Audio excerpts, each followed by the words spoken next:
What we're going to do today is we're going to go ahead and solve the following inequality.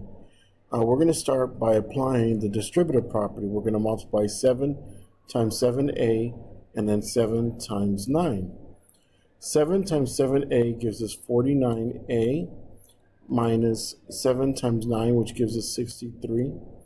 And we have this inequality symbol, less than or equal to 84.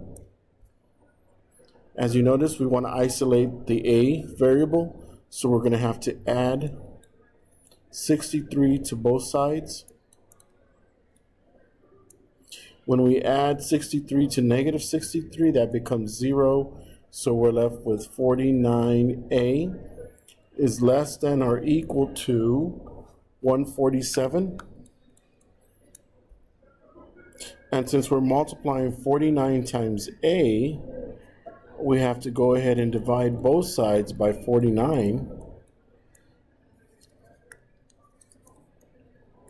And we have a is less than or equal to 447 divided by 49, which is 3. What you need to do now is go ahead and express this as a solution using a number line.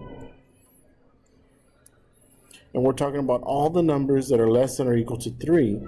So we're going to go ahead and start at 3. We have a dot. It's closed since it's equal, and we're going to the left. So the numbers that are the solution for this inequality are any numbers that are less than 3, and we can check.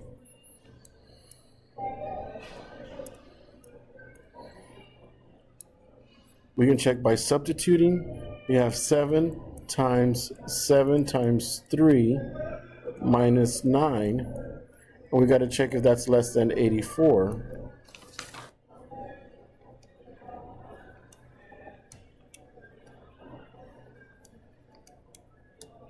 And we multiply that, we have 84 is less than or equal to 84, so we know that that's going to be true.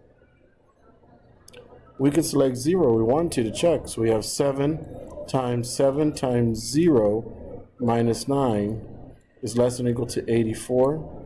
7 times 0 is 0, so we have 7 times negative 9 is less than 84. And so we have 7 times negative 9 is negative 63 is less than 84, and that's true.